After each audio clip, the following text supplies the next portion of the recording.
After the recent patch where Activision have removed exfil XP farming, everyone has been left very disappointed and not knowing the best way to now farm XP to level up your weapons.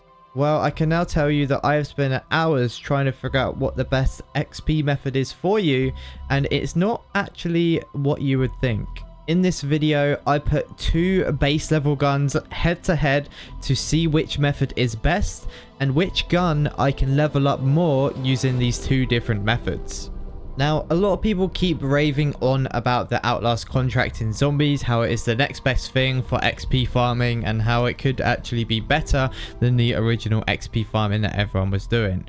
Well, I am going to break the sad truth to you, and unfortunately this is a good way of doing it, but it's definitely not as good as the old XP farm was from the exfils.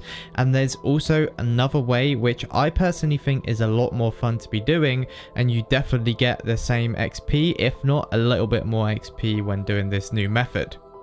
So what even is the Outlast contract, and what exactly is this new method that I'm talking about?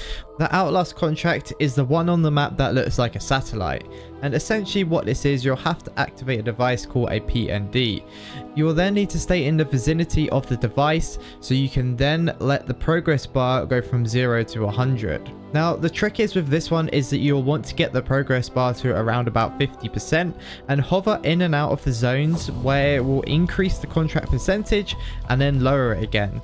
This way you can try to keep the contract percentage around 50% and you'll have continuous zombie spawns throughout.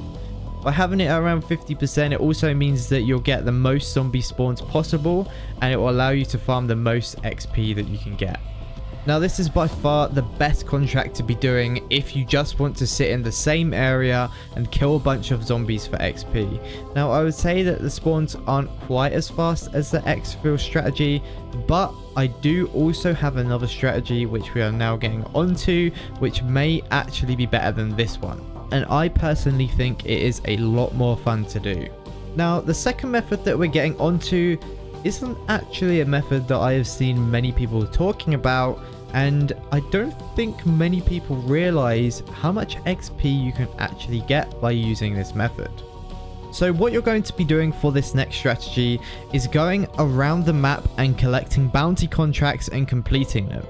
Now yes, this may sound like you're just playing the game normally, but you do get a ton of XP for also completing these contracts and killing the boss tier enemies. Depending on what zone you are in, you can get 2,000 to 3,000 essence, so you can quite quickly build up a large amount of money. But more importantly, for every bounty contract that you complete, you get 750 XP regardless of which zone you are in.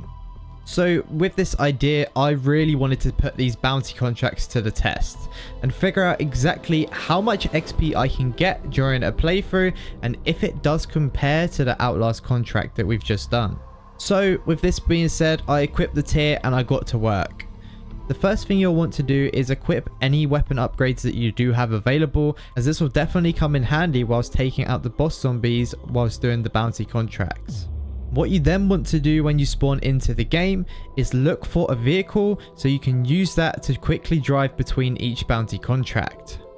Now just as an example here, I spawned into the game, equipped a blue weapon rarity and a shatter blast mod, and I took out this mimic bounty contract in literally a minute and a half. This is so much faster than any of the other contracts you can do by far. So with this in mind, I got to work. I collected bounty after bounty contracts, going from the grey zone to the orange zone, taking out boss after boss, until I finally got a rare piece of loot in the orange zone. Now I really didn't want to lose this schematic, so I did exfil 14 minutes earlier than I did whilst doing the Outlast contract run.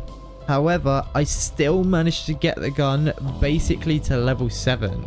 So I was only just one level behind, which means I easily could have got to level 8, if not then a much higher level than when I was doing the Outlast contracts.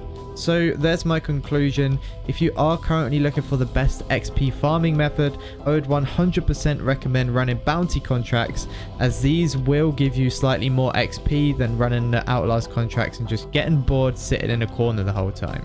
If if you guys did find this video helpful, feel free to hit that like and subscribe button, and I will see you in the next one.